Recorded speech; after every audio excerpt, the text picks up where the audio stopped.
Answer online YouTube channel. To get latest video, please subscribe this channel. Reflection of light. Try this. Material, glass, 5 rupees coin, pencil, metallic, measure etcetera. ह्या कृतीसाठी आपल्याला glass घ्यायचा आहे. त्याचप्रमाणे 5 रुपीजचा जो coin असतो तो घेणार आहोत, पेन्सिल आणि त्याचप्रमाणे metallic vessel.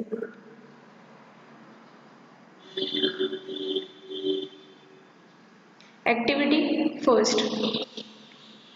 First point, take a transparent glass and fill it with water.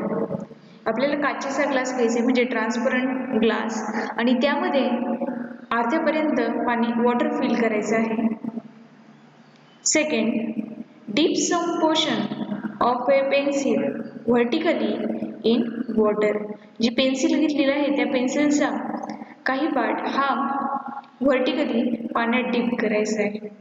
And observe the thickness of the portion of the pencil in the water.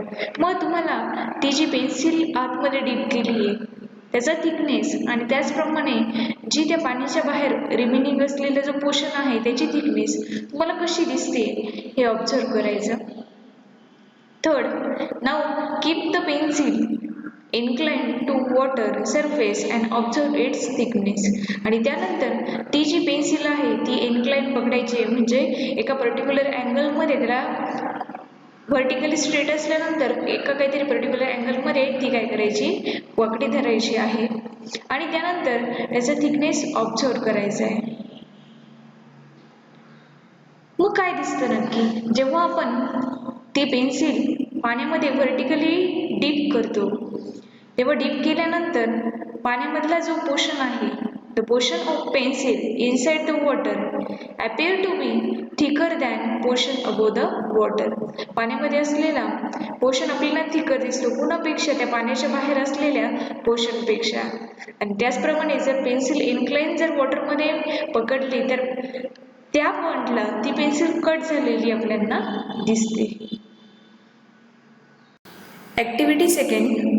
First, keep a 5 rupees coin in A metallic vessel. आपण जे metallic vessel घेतले मेटलचं जे भांडं आहे त्यामध्ये 5 रुपयाचा coin आपल्याला ठेवायचा आहे. Second, slowly go away from the vessel.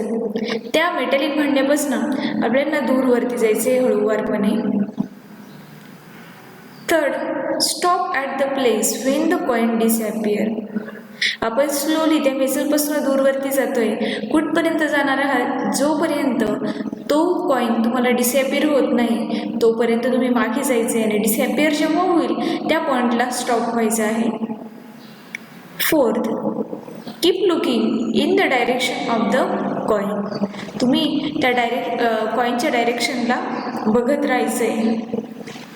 Fifth, ask a friend to slowly fill water in vessel. तुमच्या मैत्रिणीला किंवा मित्राला स्लोली त्या व्हेसलमध्ये पाणी टाकायला लावायचं आहे. You will be able to see the coin once the level of water reaches a certain height. आणि पाणी कुठपर्यंत टाकायला लावायचं जोपर्यंत तुम्हाला तो कॉइन दिसत नाही तोपर्यंत. वॉटरची एक पर्टिक्युलर लेवल झाल्यानंतर तो जो कॉइन आहे त्या व्हेसलमधला तो आपल्याला दिसू लागेल. मग व्हाय डज इट हॅपन, हे कशामुळे घडतं. ही जी सेकंड केस आहे the pencil appear to be broken near the surface of water. Why does it happen.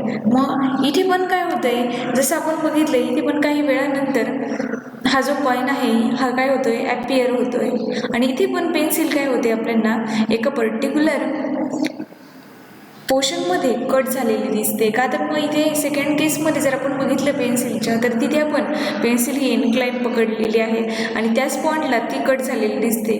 आणि कॉईनच्या संदर्भात जर आपण बोललं तर तिथे कॉइन आपल्याला डिसअपियर होतो पण वॉटर लेवल एका पर्टिक्युलर लेवल रीच केल्यानंतर वॉटरने तो कॉइन आपल्याला दिसतो. मग हे कशामुळे होतं. In both the above activity, the observed effect are created due to change in direction of light while coming out of water. हे कशामुळे होतं तर आपण दोन्ही यांचं पेन्सिलची ॲक्टिव्हिटी किंवा कॉईनची ॲक्टिव्हिटी जर बघितली तर त्यामध्ये जो आपल्याला इफेक्ट दिसतोय तो कशामुळे तर लाईटची जी डायरेक्शन आहे ती काय होते चेंज होते. इथे जर आपण बघितलं दोन्ही केसेसमध्ये दोन ट्रान्सपरंट मीडियम आहे. फर्स्ट यामध्ये बीकर घेतले आणि बीकरमध्ये आपण पाणी टाकले. आता बीकरमध्ये हाफ बीकर वॉटर टाकलं आहे तर वॉटर ही काय आहे एक ट्रान्सपरंट मीडियम आहे आणि त्याचप्रमाणे उरलेले रिमेनिंग बीकरमध्ये काहीच नाही म्हणजे एअर मीडियम आहे. मग लाईट काय होते एका ट्रान्सपरंट मीडियममधून दुसऱ्या ट्रान्सपरंट मीडियममध्ये जाते आणि सेकंड केसमध्येही सेम दोन ट्रान्सपरंट मीडियम आहेत, एक एअर मीडियम आहे आणि एक वॉटर मीडियम. त्यामुळे आपल्याला अशा प्रकारचे चेंजेस ह्या ट्रायदिसमध्ये दिसतात. Activity 3. First, keep a glass slab on a blank paper and draw it outline PQRS as shown in the figure. आपल्याला ग्लास स्लॅब घ्यायचा आहे. तो ग्लास स्लॅब एका ब्लँक पेपरवर ठेवायचा आहे आणि त्या ग्लास स्लॅबची आउटलाईन काढायची. मग आता जर आपण आउटलाईन काढली तर ती आउटलाईन काढल्यानंतर आपल्याला एक रेक्टँगल शेप फॉर्म होतो. जसं आपण ह्या डायग्रॅममध्ये बघितलं ग्लास स्लॅब ब्लँक पेपरवरती घेतला आणि त्याची आउटलाईन काढली तर PQR अँड S असं रेक्टँग्युलर शेप आपल्याला भेटेल त्या ग्लास स्लॅबचा. Second, draw and incline straight line on the side of PQ so that it intersects PQ at N. आता आपण ही एक इन्क्लाइन लाईन घेतली ती PQला N पॉईंटमध्ये इंटरसेक्ट करते. Where is 2P vertically at 2 point A and B along the line. आणि ती जी इन्क्लाइन लाईन काढली आहे त्यामध्ये दोन पिन्स काय करायचे आहे लावायचे आहेत. त्याला एका पॉईंटला नाव द्यायचं आहे A आणि सेकंड पॉईंट आहे B. Third, look at the pins A and B from the opposite side of the slab and place pins C and D vertically so that the image of A and B are in the line with C and D. मग आता ह्या pins आपण काय केले एका साईडला लावले आहेत त्याच्या ऑपोजिट साईडने ग्लास स्लॅबमधून बघायचे.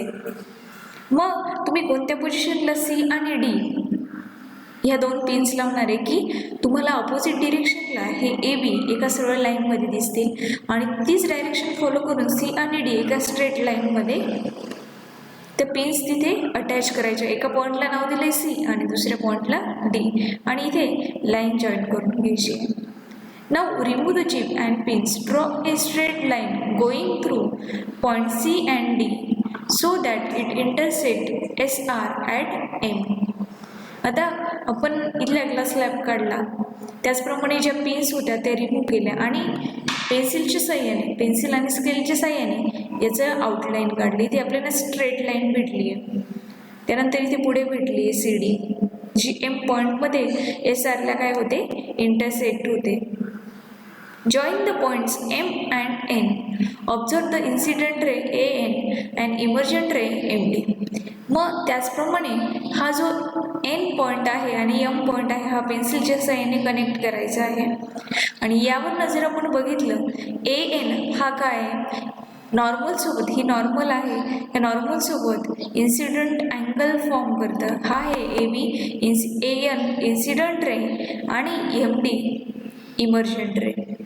नॉर्मल आणि त्याचप्रमाणे या इन्सिडेंट रेमध्ये जो अँगल फॉर्म होतो त्याला म्हणतात अँगल ऑफ इन्सिडेन्स आणि त्याचप्रमाणे ह्या नॉर्मलसोबत इमर्जंट रेने जो अँगल फॉर्म केला आहे त्याला म्हणतात अँगल ऑफ इमर्जन्स.